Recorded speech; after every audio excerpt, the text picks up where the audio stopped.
لہٰذا تمام دنیا میں جا کر زمین کے دور دراز حصوں میں ہر ایک فرد کو خوشخبری کی تعلیم اور بشارت دیں۔ خدا کی مدد سے ان ٹچ منسٹری زیادہ سے زیادہ لوگوں تک پہنچ رہی ہے، بشمول ان لوگوں کے جنہیں نظر انداز کیا گیا۔ 45 سالوں سے ان ٹچ نے خوشخبری کو دور و نزدیک تک پھیلانے کے لیے دنیا بھر کے ایمانداروں کے ساتھ شراکت کی ہے، اور جیسے جیسے ہم آگے بڑھتے ہیں اس مشن کو جاری رکھنے کے لیے خدا کی رہنمائی اور فضل کی طرف دیکھتے ہیں۔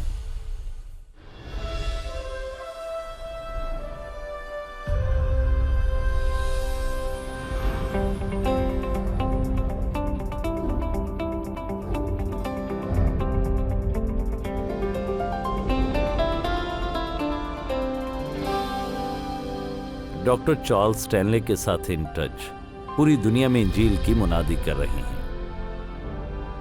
اب دیکھیں ان ٹچ پر اسباق جو میں نے سیکھے ہیں۔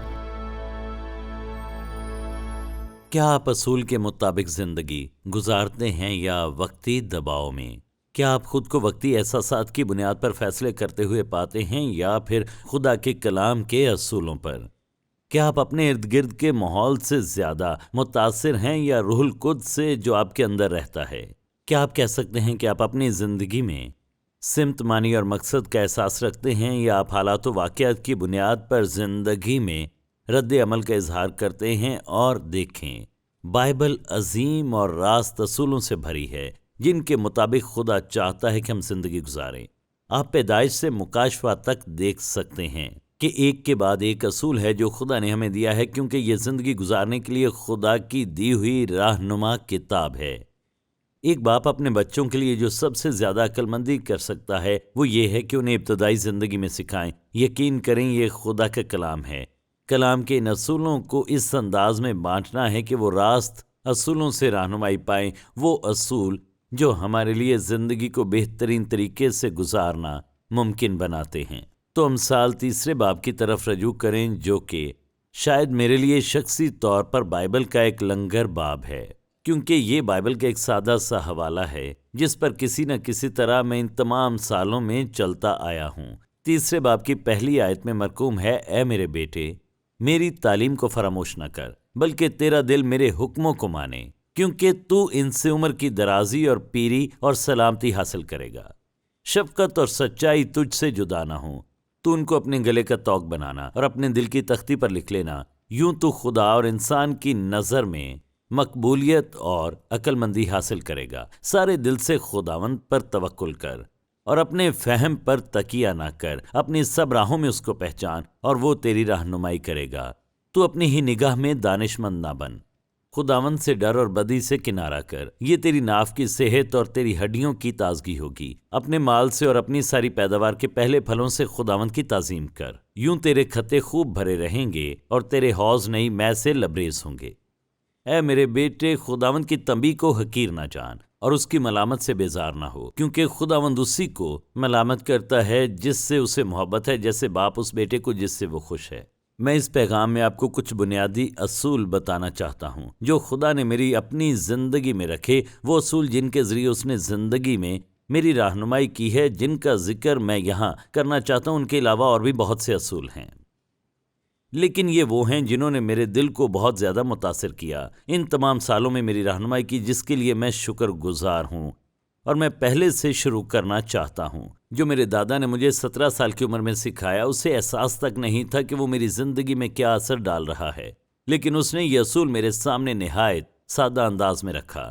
خدا کی فرمانبرداری کرو اور تمام نتائج اسی پر چھوڑ دو۔ خدا نے خود کو ذمہ دار بنایا ہے، سنیں وہ ہماری فرمانبرداری کے نتائج کا ذمہ دار بنتا ہے۔ خدا ہماری فرمانبرداری کے نتائج کا ذمہ دار ہے۔ یہ میری ذمہ داری ہے کہ اس کو سننا سیکھوں، اس پر بھروسہ کرنا سیکھوں۔ یہ دراصل میری ذمہ داری ہے۔ اس کی ذمہ داری میری فرمانبرداری کے تمام نتائج کا خیال رکھنا ہے۔ اکثر اوقات ہمیں دوسرے لوگوں کے شور سے نمٹنا پڑتا ہے، جو وہ سوچتے ہیں کہ ہمیں کیا کرنا چاہیے، جو وہ سوچتے ہیں کہ ہمیں کیسے رہنا چاہیے اور وہ فیصلے جو وہ سوچتے ہیں کہ ہمیں کرنے چاہیے۔ اور سچ تو یہ ہے، اگر آپ دنیا کو یا ایسے لوگوں کو سنتے ہیں جن کا مطلب اچھا ہوتا ہے تو بھی آپ خدا کی مرضی سن یا پا نہیں سکتے۔ اکثر لوگ ہمیں بتاتے ہیں کہ ان کے خیال میں ہم کیا سننا چاہتے ہیں یا کیا آسان ہوگا، یا ان کے نقطۂ نظر سے ہمیں کیا کرنا چاہیے، جبکہ خدا کے سوا ہمارے لیے خدا کی مرضی اور مقصد کو کوئی نہیں جانتا۔ تو جب ہم کہتے ہیں خدا کی فرمانبرداری کریں اور تمام نتائج اس پر چھوڑ دیں،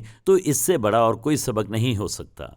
جب آپ نہیں جانتے کہ اس کے نتائج آخر کیا ہوں گے تو فرمانبردار ہونے کے لیے ہمت کی ضرورت ہے، فرمانبرداری کے لیے ایمان کی ضرورت ہوتی ہے۔ جب آپ کو اندازہ ہی نہیں ہوتا کہ اس کے نتائج کیا ہوں گے، جب ہم انسانی نقطۂ نظر سے نتائج کی تصویر کشی کرنے کی کوشش کرتے ہیں تو اکثر ہم غلط فہمی میں مبتلا ہو جاتے ہیں، کیونکہ صرف خدا ہی جانتا ہے کہ اس کے کیا نتائج ہوں گے۔ تو یاد رکھیں، خدا کی فرمانبرداری کریں اور تمام نتائج اس پر چھوڑ دیں۔ خدا ہماری فرمانبرداری کے تمام نتائج کا ذمہ لیتا ہے۔ دوسرا سبق جس کا میں ذکر کروں گا وہ یہ ہے کہ زندگی میں ہر اس چیز کے لیے خدا پر بھروسہ کرنا سیکھیں جس کی ہمیں ضرورت ہوتی ہے، اور اکثر مشکل اور ناکامی ہمیں سکھاتی ہے کہ اس پر بھروسہ کرنا کیسے سیکھا جائے۔ خدا ہماری زندگی میں کافی مشکلات اور مسائل بھیجے گا، وہ ہمیں اس پر بھروسہ کرنا سکھانے کے لیے کافی امتحان اور مصیبتیں بھیجے گا۔ ہم کیسے جانیں گے کہ اس پر بھروسہ کرنا ہے اگر ہم ایسے حالات و واقعات کا سامنا نہ کریں جن میں ہم خود کو بے بس اور نا امید محسوس کرتے ہوں اور خدا کی الہی مداخلت کے علاوہ سب کچھ کھو چکے ہوں؟ ہر بات کے لیے اس پر بھروسہ کریں کہ وہ ہر حال میں آپ کی حفاظت کرے گا۔ ایک حوالے نے مجھے بہت متاثر کیا کہ کوئی ہتھیار جو تیرے خلاف بنایا جائے کام نہ آئے گا، اور بار بار جب کسی وجہ سے مجھ پر ہتھیار پھینکے گئے تو وہ مجھے اس حوالے پر واپس لایا، یا تو آپ اس پر یقین کریں جو میں نے آپ سے کہا، یا پھر جو آپ دیکھتے ہیں یا آپ محسوس کرتے ہیں۔ جو کچھ آپ محسوس کرتے یا دیکھتے ہیں اس کی بجائے جو وہ کہتا ہے اس پر یقین کریں، کیونکہ اگر آپ اس پر یقین کرتے ہیں جو آپ محسوس کرتے یا سنتے ہیں تو یہ انتہائی خطرناک ہوگا۔ اگر آپ اس پر یقین کرتے ہیں جو خدا کہتا ہے تو آپ اس میں کبھی غلط نہیں ہوں گے جو آپ اچھا کام کریں گے۔ تیسرا سبق بہت اہم ہے اور وہ یہ ہے، خدا کی ہدایت اور اس کے وقت کا انتظار کرنا سیکھیں۔ خدا آپ کو انتظار کرنے کو کہے، کسی بھی حالت میں آگے نہ بڑھیں، کیونکہ خدا ہمیں ایک خاص اور واضح وجہ کی وجہ سے انتظار کرواتا ہے۔ وہ ہمدان ہے، ہم نہیں ہیں۔ وہ ماضی، حال اور مستقبل کو جانتا ہے۔ وہ ان تمام چیزوں کو جانتا ہے جو ہمارے ہر فیصلے میں شامل ہوتی ہیں۔ اور دیکھیں، یہ ہے جو میں نے جانا ہے۔ جب وہ کہتا ہے انتظار کرو تو 3 میں سے ایک وجہ ہوتی ہے۔ نمبر 1، کیونکہ میں اس کے لیے تیار نہیں ہوتا جو اس کے پاس ہے۔ شاید جس چیز کو میں خدا کی مرضی مانتا ہوں وہ خدا کی مرضی ہو، لیکن یہ میرے نہیں بلکہ اس کے وقت کے مطابق ہوگا۔ اکثر ہم کہتے ہیں خداوند میں نے کافی انتظار کیا، وہ کہتا ہے نہیں، انتظار کرو۔ کیا تم اس پر یقین کرو گے جو میں نے کہا، یا اس پر جو تم دیکھتے یا محسوس کرتے ہو؟ جب خدا کہتا ہے انتظار کرو تو یقین جانیں یہ انتہائی اہم ہے۔ یہ سیکھنے کے لیے سب سے مشکل اس باغ میں سے ہے، لیکن اہم ہے۔ اس وقت تک مت چلیں جب تک خدا آپ کو چلنے کی اجازت نہ دے۔ ایک وجہ ہے کہ ہم تیار نہیں، دوسری وجہ یہ ہے کہ حالات اس کے لیے سازگار نہیں۔ ہم خدا سے عجلت کی توقع نہیں کر سکتے۔ جب خدا حالات کو ایک ساتھ رکھتا ہے تو وہ اسے اپنے کامل وقت اور کامل طریقے سے یکجا کرتا ہے۔ اکثر جب خدا کہتا ہے نہیں، آگے مت بڑھو، کیوں خداوند؟ بس مجھ پر بھروسہ کرو، آگے مت بڑھو۔ خدا ان تمام چیزوں کو دیکھتا ہے جو وقت کے ساتھ ہوتی ہیں، آگے مت بڑھو، مجھ پر بھروسہ کرو۔ تیسری وجہ یہ ہے کہ خدا کے پاس اس سے بہتر ہوتا ہے۔ ہم ان چیزوں کو دیکھتے ہیں لیکن خدا کے پاس یقینی طور پر کچھ بہتر ہوتا ہے جس کے بارے میں ہم نے خواب بھی نہ دیکھا ہو۔ سبق نمبر 3 انتہائی اہم ہے، زندگی میں خدا کی ہدایت اور خدا کے وقت کا انتظار کرنا سیکھیں۔ اگلا سبق انتہائی اہم ہے اور ہم سوچتے ہیں کہ یہ اصول اور سبق جو خدا ہمیں سکھاتا ہے یہ کیسے ان میں سے ایک ہو سکتا ہے، لیکن یہ ان میں سے ایک ہے، کیونکہ ان سالوں کے دوران میں نے ایک منافع بخش چیز جو سیکھی ہے وہ یہ ہے کہ میں نے زندگی میں بہت جلد یہ سیکھ لیا تھا۔ تو یہ اصول ہے کہ خدا کے کام کے لیے فراخ دلی کے ساتھ دینا شروع کریں۔ اگر میں زندگی میں کسی مادی چیز سے منسلک ہو جاتا ہوں تو میں کسی چیز کو پکڑے رکھتا ہوں، تو خدا ان ہاتھوں میں کچھ نہیں ڈالے گا جو انتہائی مضبوطی سے بندھے ہوئے ہیں۔ جب میں اپنے ہاتھ خداوند کے سامنے کھولتا اور کہتا ہوں خداوند جو میرا ہے وہ تیرا ہے، تو جو چاہے لے سکتا ہے، تو جتنا چاہے لے سکتا ہے، تو مجھے بتا تو کیا چاہتا ہے۔ اگر میں ایسا کروں تو میں جانتا ہوں کہ میں کسی چیز کے ساتھ منسلک نہیں ہوں۔ جب بھی کسی چیز کو تھامے رہتے ہیں اور پیسہ آپ کی زندگی میں ترجیح بن جاتا ہے تو لکھ لیں، آپ اسے کھو دیں گے۔ خدا اسے دیکھے گا جو آپ کھو دیں گے۔ ہمارا مقصد پیسہ نہیں بلکہ خدا کے سامنے فرمانبرداری میں چلنا ہے۔ اگر ہم فرمانبرداری میں چلیں گے اور دینے کے حوالے سے اصولوں پر عمل کریں گے تو ان طریقوں سے وہ آپ کو ترقی دے گا جن کا آپ نے تصور بھی نہ کیا ہو۔ ایک اور بات، یہ آپ کو لالچ سے بچائے گا، خود غرضی سے بچائے گا، مادی طور پر منسلک ہونے سے بچائے گا۔ اور میں آپ کو بتا رہا ہوں، ہماری اس پوری قوم کی غلطی کا ایک حصہ یہ ہے کہ ہم لالچی قوم بن چکے ہیں۔ کسی نہ کسی طرح کسی نے ہمیں قائل کیا کہ اگر ہمارے پاس کافی چیزیں ہوں گی تو ہم خوشی حاصل کر سکیں گے۔ چیزوں میں خوشی، شادمانی اور سکون نہیں ہے۔ یہ یسوع مسیح کے ساتھ ہمارے تعلق میں پایا جاتا ہے۔ ایک اور اصول جو میرے لیے بہت ہی اہم ہے اور وہ یہ ہے، میں مسیحی زندگی نہیں گزارتا بلکہ مسیح ہے جو میرے ذریعے زندہ رہتا ہے۔ جب میرے ذہن میں یہ آیا، میں نے کبھی اس پر کوئی واعظ نہیں سنا تھا، کوئی کتاب نہیں پڑھی تھی، کوئی بات نہیں سنی تھی، کچھ نہیں سنا تھا۔ میں نے ڈاکٹر وی ریمنڈ ایڈمنڈ کی یہ کتاب اٹھائی جو ویٹن کالج کے صدر تھے۔ اس کتاب کا عنوان تھا انہوں نے بھید پایا۔ یہ خدا کے چند عظیم مردوں اور عورتوں کے روحانی سفر کی سوانح عمری کے سادہ خاکے تھے، اور میں نے اسے جمعے کی رات کو کھولا اور مطالعاتی کمرے میں بیٹھ کر میں نے اسے پڑھنا شروع کیا۔ میں نے ہڈسن ٹیلر کے بارے میں وہ پہلا باب پڑھنا شروع کیا۔ میں نے بہت کم صفحات ابھی پڑھے تھے، شاید 7واں صفحہ تھا، تو میں نے سوچا خداوند یہاں کوئی ہے جو بالکل میری طرح محسوس کرتا ہے، یہاں کوئی ہے جو ان چیزوں سے نبرد آزما ہے۔ اس رات زندگی میں پہلی بار میرے ذہن میں یہ خیال آیا کہ یسوع مسیح میرے اندر زندہ رہنے کے لیے آیا، میرے ذریعے زندگی گزارنے کے لیے جو میں نہیں جی سکتا تھا کیونکہ میں جدوجہد کر رہا تھا، ایک اصول پرست کلیسیا میں پلا بڑھا تھا۔ میں نے وہ کرنے کی کوشش کی جو مجھے نہیں کرنا چاہیے تھا۔ جو میں نہیں کرنا چاہتا تھا خود کو کرتے ہوئے پایا، جو کرنا چاہتا تھا اسے کرنے کی مجھ میں طاقت نہ تھی۔ ناکامی کے بعد ناکامی اور کوشش، التجا، دعا، روزہ، خدا کو بتانا کہ میں کیا کرنے والا ہوں، بہتر سے بہتر کروں گا، مگر میں بد سے بدتر ہوتا چلا گیا اور اس انجام تک پہنچا کہ مسیحی زندگی کام نہیں کر رہی۔ مجھے وہ ہفتہ یاد ہے جب میں نے یہ کتاب پڑھی، میں پہلے ہی اس نتیجے پر پہنچ چکا تھا، خداوند یا تو تجھے کچھ بتانا ہوگا جس کے بارے میں نہیں جانتا، یا مجھے لوگوں کی باتوں پر چھوڑ دے۔ جب آپ خداوند یسوع مسیح پر بھروسہ کریں گے وہ آپ کی زندگی میں سکون، خوشی، شادمانی دے گا، کیونکہ مجھے اتوار کو یہ ملا اور پیر کو میرے ساتھ کچھ برا نہیں تھا۔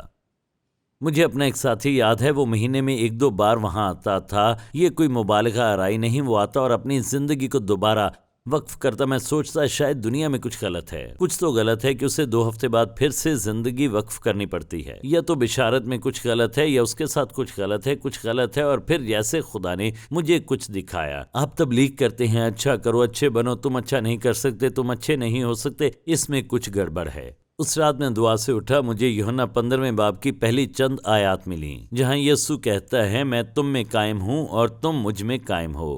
زندگی میں پہلی بار میں نے جانا، میں نے خدا کو اتنا واضح طور پر کہتے سنا۔ میں نے کبھی توقع نہیں کی کہ تم خود سے مسیحی زندگی گزارو، تم یہ نہیں کر سکتے، تم نے یہ کبھی نہیں کیا، تم ناکام رہے اور ناکام ہوئے۔ تم لوگوں کو بتاتے ہو، وہ نہیں جانتے دنیا میں کیا ہوتا ہے، وہ اس کے مطابق زندگی نہیں گزار سکتے، تم خود سے یہ نہیں کر سکتے، میں ہی تمہارے وسیلے زندگی گزارتا ہوں۔ جب میں وہاں سے اٹھا تو اتنی آزادی محسوس کی کہ میں اسے بیان بھی نہیں کر سکتا، جیسے خدا نے میرے دل و دماغ میں پوری الہیات انڈیل دی۔ میں نہیں جانتا تھا کہ اس کی کیسے وضاحت کروں، میں بس یہ جانتا تھا جو کچھ میں کرنے کی کوشش کر رہا تھا، خدا نے مجھ سے کبھی ایسا کرنے کی توقع نہیں کی تھی۔ اس نے میرے لیے اس پر بھروسہ کرنے، اس پر انحصار کرنے، اپنے اندر اور اپنے ذریعے زندگی گزارنے کی اجازت دینے کی توقع کی تھی۔ غلاطیوں 2 باب کی یہ آیت دیکھیں، میں مسیح کے ساتھ مصلوب ہوا ہوں اور اب میں زندہ نہ رہا بلکہ مسیح مجھ میں زندہ ہے، اور میں جو اب جسم میں زندگی گزارتا ہوں تو خدا کے بیٹے پر ایمان لانے سے گزارتا ہوں، جس نے مجھ سے محبت رکھی اور اپنے آپ کو میرے لیے موت کے حوالے کر دیا۔ میں نے سب ختم کر دیا،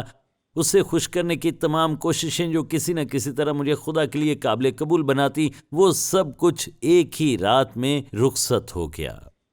یہ سب سے زیادہ آزاد کرنے والا سبق ہے، مگر المیہ یہ ہے، زیادہ تر ایماندار خدا کو خوش کرنے کے لیے کوئی کام انجام دینے کے لیے زندگی گزارنے کی کوشش کرنے، کسی نہ کسی طرح اس کی قبولیت پانے، کافی اچھے بننے کی کوشش کرنے کی غلامی میں اپنی قبر میں چلے جاتے ہیں، جبکہ یہ بالکل ناممکن کام ہے۔ فضل بتاتا ہے خدا ہم سے محبت کرتا ہے، اس سے قطع نظر کہ ہم کون ہیں۔ خدا نے ہمیں معاف کیا جبکہ ہم اس کے مستحق نہ تھے۔ یہ کسی بھی چیز کو پورا کرنے، انجام دینے یا معیار تک پہنچنے کی کوشش نہیں، سب سے زیادہ آزاد کرنے والے اسباق میں سے یہ ایک ہے۔ اور جب میں نے پولس کے خطوط پڑھنا شروع کیے تو ہر طرف میں نے دیکھا مسیح میں، اس میں، جس میں۔ آپ ان دو الفاظ سے پولس کی پوری الہیات کو حاصل کر سکتے ہیں، مسیح میں، کیونکہ پولس یہ سمجھ گیا تھا، وہ اپنی ناکامیوں کو سمجھتا تھا، اور اسی لیے رومیو 7 میں وہ کہتا ہے میں یہ نہیں کر سکتا، میں نے کوشش کی مگر میں نہیں کر سکا۔ رومیو 8 میں وہ کہتا ہے خدا کا شکر ہے کہ اس نے مجھے یسوع مسیح کی شخصیت میں آزاد کیا۔ رومیو 8 فتح کا ایک عظیم باب ہے، رومیو 7 شکست کا عظیم باب ہے۔ اکثر لوگ شکست میں رہتے ہیں جب تک یہ نہ جان لے کہ مسیح ہم میں ہے، نہ کہ ہم خود۔ ٹھیک ہے، میں ان اصولوں سے متعلق سوچتا ہوں، ان تمام کاموں کے بارے میں جو خدا نے میرے دل میں کیے، اور ان میں سے سب سے تسلی بخش حقیقت یہ ہے کہ خدا ہم سے غیر مشروط محبت کرتا ہے۔ غور سے سنیں، جس وجہ سے خدا آپ سے اور مجھ سے غیر مشروط محبت کرتا ہے، اس کا اس سے تعلق نہیں کہ ہم کیا ہیں، ہم کون ہیں، ہم کیسے کام کرتے ہیں۔ اس کا تعلق اس کی فطرت سے ہے۔ یہ خدا کی ذات اور فطرت ہے کہ وہ تمام کاملیت اور صلاحیتوں کے ساتھ الہی محبت کو پیش کرتا ہے۔ اس کا ہم سے نہیں، اس سے تعلق ہے۔ ساری تعظیم، تمجید اور تعریف اسی کی ہے۔ وہ ہماری شخصیت سے قطع نظر ہم سے محبت کرتا ہے، ہم میں موجود کسی چیز کی وجہ سے نہیں، بلکہ اس لیے کہ وہ خدا ہے۔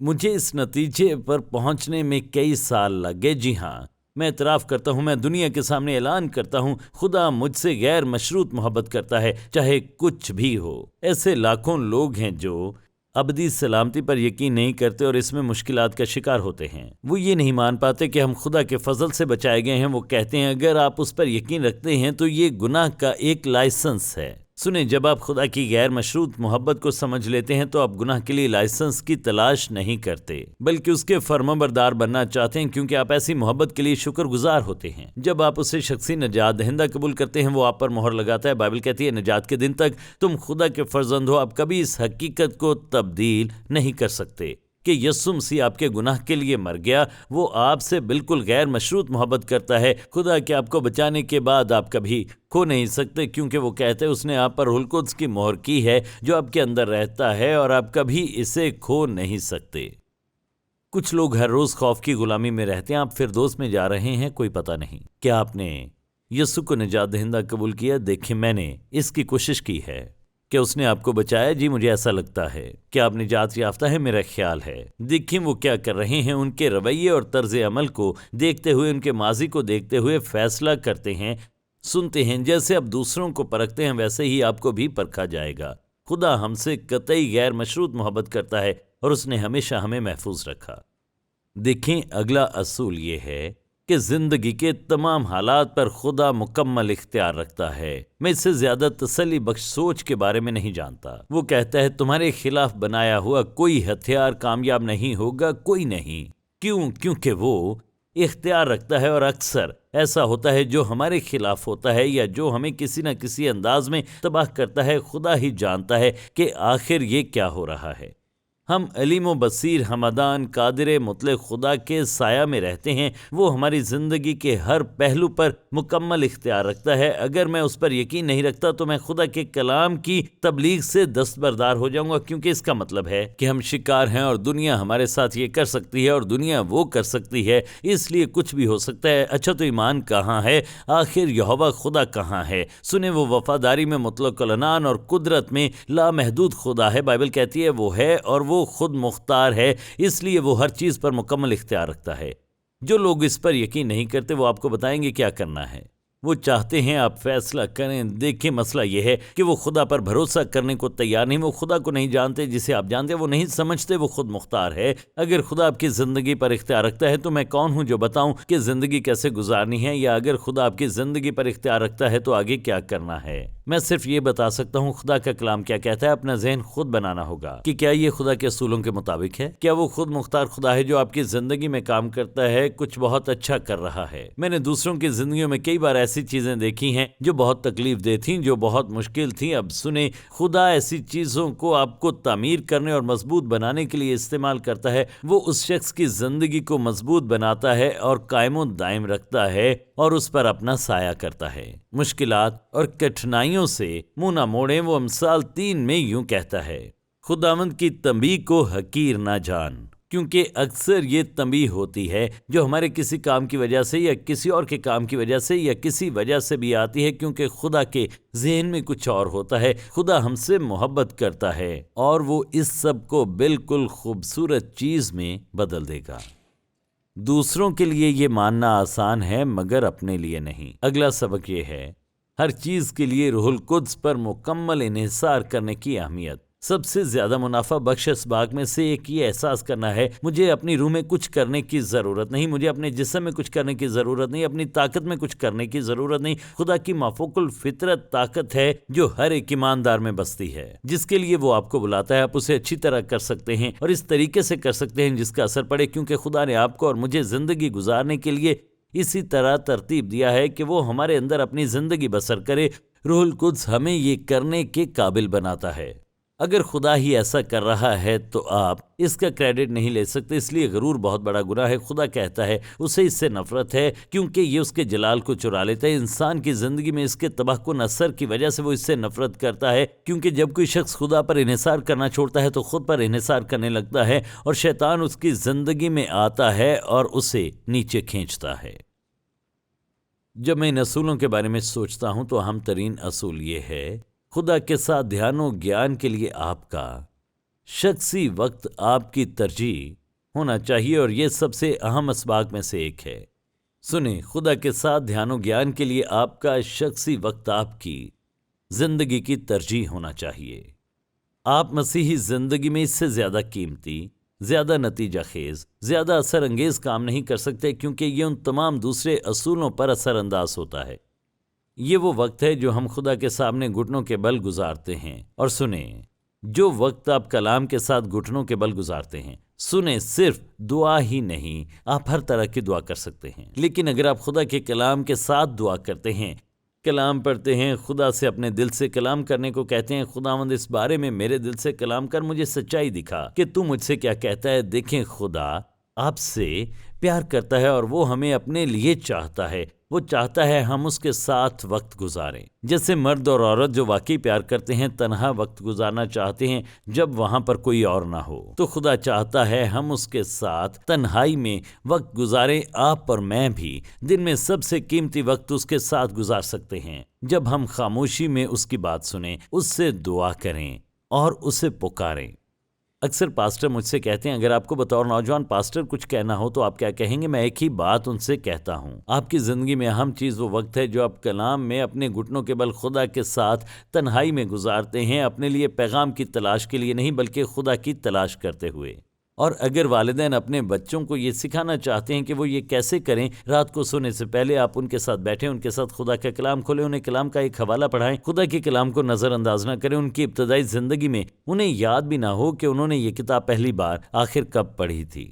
کلام کا حوالہ پڑھیں، ان کے ساتھ دعا کریں، ان سے بات کریں۔ وہ ایک ایسے ایمان کے ساتھ پروان چڑھیں گے جو زندگی کے اوائل میں مضبوط ہوگا، کیونکہ آپ نے انہیں خدا کے کلام کی خوراک دی ہے، آپ نے انہیں چیزوں میں ہدایت کی ہے۔ آپ اس کتاب کو استعمال کر کے انہیں کہہ رہے ہیں کہ یہ کتاب اہم ہے، یہ پیغام اہم ہے، یہ زندہ خدا کا کلام ہے۔ یسوع مسیح کی خوشخبری انتہائی سخت دل میں داخل ہو سکتی ہے اور اس زندگی کو بدل سکتی ہے اور ان کی ابدی منزل کو بدل سکتی ہے۔ میں نے ان سالوں میں ایک چیز سیکھی ہے، اور وہ یہ ہے کہ اس روئے زمین پر سب سے قیمتی چیز قادر مطلق خدا کا مکاشفہ ہے۔ اور دیکھیں، پولس رسول کہتا ہے، میں مسیح کی انجیل سے شرماتا نہیں، کیونکہ اس نے کہا کہ میں نے یہ سیکھا ہے کہ یہ خدا کی قدرت ہے کہ ہر وہ شخص جو ایمان لائے نجات پائے۔ آپ ایک سادہ سے پیغام سے کئی سو، کئی ہزار، کئی لاکھ لوگوں سے بات کر سکتے ہیں، اور دیکھیں یہ حیرت انگیز ہے، وہ سب سنتے ہیں کہ خدا ان سے کیا کہہ رہا ہے، اور خدا میری یا کسی اور کی آواز کسی اور زبان میں استعمال کر سکتا ہے کہ کوئی اور یہ کہے، اس سے کوئی فرق نہیں پڑتا۔ یہ خدا کے زندہ کلام کی زبردست طاقت ہے، یہ زندگی کو بدل سکتی ہے، اور یہ کسی شخص کی ابدی منزل کو بالکل بدل سکتی ہے۔ آپ کے اور میرے پاس سب سے قیمتی پیغام ہے جو دنیا نے کبھی جانا یا کبھی جان سکتی ہے۔ جو یسایہ نے کہا، ہاں گھاس مرجھا جاتی ہے، پھول کملاتا ہے، پر ہمارے خدا کا کلام ابد تک قائم ہے۔ یہ خدا کی ہدایت کی ایک کتاب ہے۔ اگر آپ بہترین زندگی چاہتے ہیں تو میں نے کچھ اصول بتائے ہیں، اور میں نے انہیں دوسرے لوگوں کی زندگی میں اور اپنی زندگی میں کام کرتے دیکھا ہے، ہر ایک اصول زندہ کلام سے ہے۔ خدا سے کہیں کہ وہ آپ کو زندگی کے اصول دکھائے، وہ کچھ اور اصول بھی آپ کو دکھائے گا۔ یہ سب سچ ہے۔ خدا کا ذہن ہے جو انسانی پرنٹ میں ڈالا گیا ہے تاکہ آپ اور میں سمجھ سکیں کہ وہ کون ہے اور اپنے بیٹے یسوع مسیح کے ذریعے اس کے پاس آنے کے قابل ہوں۔ اگر آپ نے کبھی بھی یسوع مسیح کو نجات دہندہ قبول نہیں کیا تو آپ ایسا کر سکتے ہیں۔ آپ خدا کے کلام کی گواہی کو قبول کریں جو کہ کہتا ہے کہ یسوع مسیح خدا کا اکلوتا بیٹا ہے، اس نے اسے صلیب پر مرنے کے لیے دنیا میں بھیجا، آپ کے تمام گناہ اس پر ڈال دیے تاکہ آپ کے تمام گناہوں کا قرض، ماضی، حال اور مستقبل کے گناہوں کا قرض وہ صلیب پر اپنے ساتھ لے جائے۔ اس نے صلیب پر اپنے گناہوں کی پوری قیمت ادا کی۔ یہی آپ کو بچانے کا طریقہ تھا۔ آپ خداوند یسوع مسیح سے اپنے گناہوں کی معافی مانگیں، اس کی موت کو اپنے گناہوں کے مکمل کفارے کے طور پر قبول کریں، اسے بتائیں کہ آپ اسے شخصی نجات دہندہ قبول کرتے ہیں۔ جب آپ ایمان کے ساتھ ایسا کرتے ہیں تو زندہ خدا کے فرزند بن جاتے ہیں، آپ پر روح القدس کے وسیلے نجات کے دن تک مہر ہو جاتی ہے، آپ کو عظیم استحقاق حاصل ہوتا ہے اور یہ یسوع کو اپنے اندر شاندار زندگی گزارنے کی دعوت دے کر ایک مسیحی زندگی بسر کرنا ہے۔ اور یہ واحد زندگی ہے جو واقعی گراں قدر ہے، یہ واحد زندگی ہے جو کام کرتی ہے اور سنتی ہے۔ یہ محض وعدے نہیں کرتی بلکہ خوشی، سکون، شادمانی اور اطمینان اچھے برے وقت، خوشی اور تکلیف میں ہمیں مہیا کرتی ہے۔ ہمارا خدا کبھی تبدیل نہیں ہوتا۔